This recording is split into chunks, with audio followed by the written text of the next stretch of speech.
Emergency के नियम।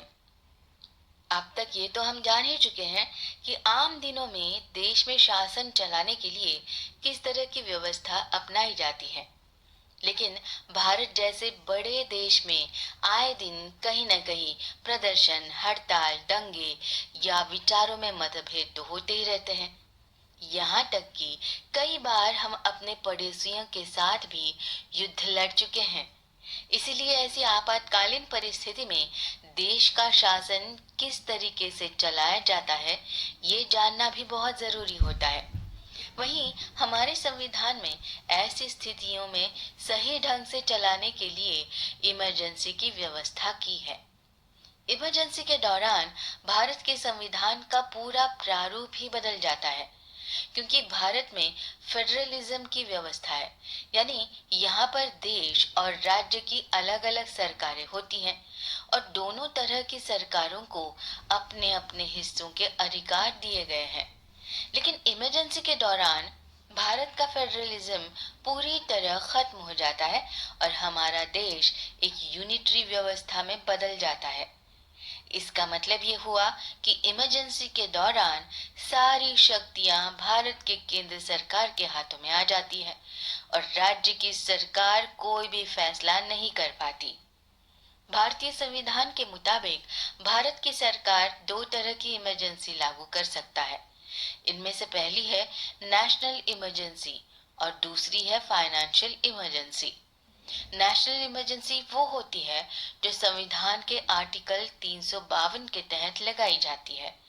वहीं फाइनेंशियल इमरजेंसी की व्यवस्था आर्टिकल 360 में की गई है। इसके अलावा एक तीसरी तरह की इमरजेंसी भी लगाई जाती है, जिसे राष्ट्रपति शासन कहा जाता है।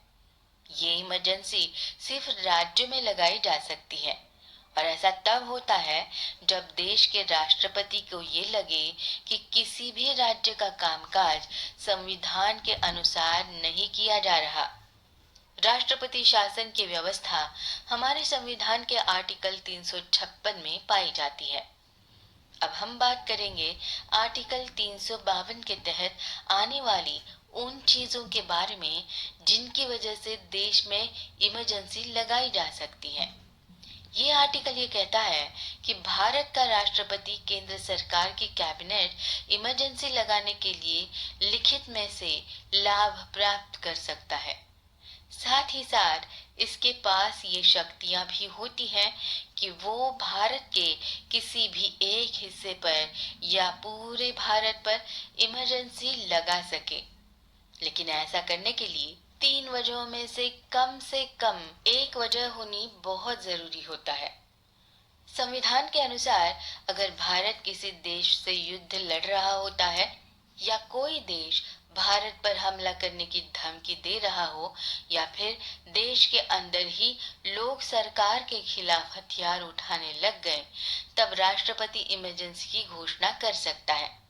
ये इमरजेंसी देश के किसी भी एक हिस्से में लगाई जा सकती है या फिर पूरे देश पर भी लगाई जा सकती है। लेकिन ये हमेशा के लिए नहीं बनी रहती, बल्कि संविधान ने इसके लिए भी एक जरूरी वक्त तय कर रखा है। अगर कोई सरकार इमरजेंसी लगाना चाहती भी है तो उसे पहले संसद में ऐसा प्रस्ताव पारित करना होगा और उसको पास होने के लिए भी भारी बहुमत की जरूरत होगी। आर्टिकल 353 और 365 के मुताबिक इमरजेंसी के दौरान देश में फैसला लेने की सारी शक्तियां केंद्र सरकार के हाथों में सिमट जाती हैं और वो किसी भी राज्य की सरकार को कामकाज करने के लिए दिशा निर्देश दे सकती हैं। साथ ही अगर कोई भी राज्य केंद्र सरकार का आदेश मानने से इनकार कर दे तो उस राज्य में राष्ट्रपति शासन लगाया जा सकता है। इमरजेंसी के दौरान सरकार उन विषयों पर भी कानून बना सकती है जिन पर कानून बनाने का हक संविधान ने सिर्फ राज्यों को ही दिया है। आर्टिकल 359 के तहत राष्ट्रपति के पास ये शक्ति भी होती है कि वो इमरजेंसी के दौरान देश के नागरिकों के फंडामेंटल राइट्स भी खारिज कर सके। लेकिन आर्टिकल 21 के तहत मिलने वाला जीने का अधिकार और आर्टिकल 20 के तहत गिरफ्तारी से जुड़े अधिकार भी इमरजेंसी के हालात में भी नहीं खत्म किए जा सकते। आज तक भारत में 3 बार नेशनल इमरजेंसी लागू की गई। पहली बार अक्टूबर 1962 में, जब चीन ने भारत पर हमला किया था। दूसरी बार दिसंबर 1971 में, जब भारत और पाकिस्तान के बीच युद्ध हो रहा था। और तीसरी बार साल 1975 में, जब देश में अंदरूनी झगड़ों की बात कहकर इमरजेंसी लगाई गई थी। नेशनल इमरजेंसी के अलावा राष्ट्रपति शासन लगाने की शक्ति आर्टिकल 356 में राष्ट्रपति को दी गई है। साथ ही संविधान में देश की केंद्र सरकार पर यह जिम्मेदारी डाली गई है कि राज्यों के खिलाफ किसी भी बाहरी देश का हमला होने पर या राज्य के अंदर कोई उथल पुथल मचाने पर ये केंद्र सरकार की जिम्मेदारी होगी कि वो संविधान के अनुसार वहां पर सही व्यवस्था कायम कर सके। वहीं अगर किसी राज्य का गवर्नर राष्ट्रपति को ये रिपोर्ट देता है कि उसके राज्य में संविधान के अनुसार कामकाज नहीं चल रहा और वहां की मशीनरी फेल हो गई है, तब भी राष्ट्रपति गवर्नर की सलाह पर या अपनी मर्जी से उस राज्य में राष्ट्रपति शासन लगा सकता है। राष्ट्रपति अगर किसी राज्य में राष्ट्रपति शासन लगाने की जरूरत समझता है तो उसका मतलब ये होता है कि देश की केंद्र सरकार द्वारा वो राष्ट्रपति शासन लगाया जा रहा है। आर्टिकल 355 के तहत ये कहा गया है कि केंद्र सरकार की ये जिम्मेदारी होती है कि देश के हर राज्य में सरकार संविधान के अनुसार चलाई जा रही हो। इसलिए आर्टिकल 365 में ये कहा गया है कि अगर कोई भी राज्य केंद्र सरकार द्वारा दिए गए दिशा निर्देश मानने को तैयार नहीं होती तो राष्ट्रपति ऐसी हालात में उस राज्य में राष्ट्रपति शासन लगा सकता है। हालांकि हमारे देश में आर्टिकल 356 के तहत लगाए जाने वाले राष्ट्रपति शासन का बहुत गलत इस्तेमाल भी किया जाता रहा है।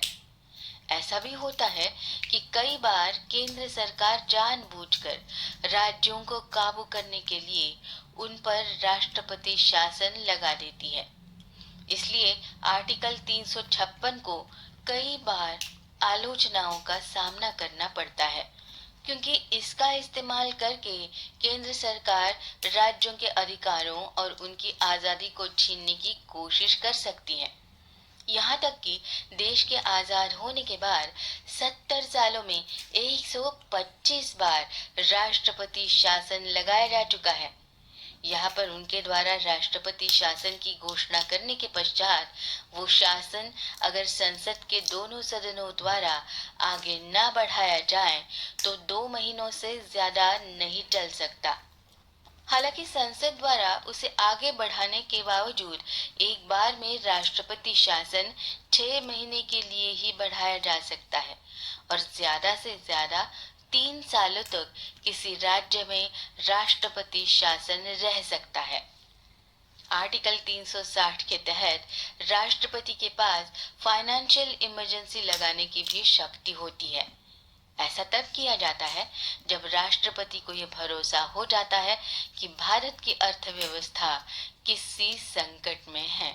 संसद द्वारा एक बार ऐसे इमरजेंसी को मान्यता मिलने के बाद इसे केंद्र सरकार अपनी मर्जी से जितना चाहे उतना लंबा खींच सकती है।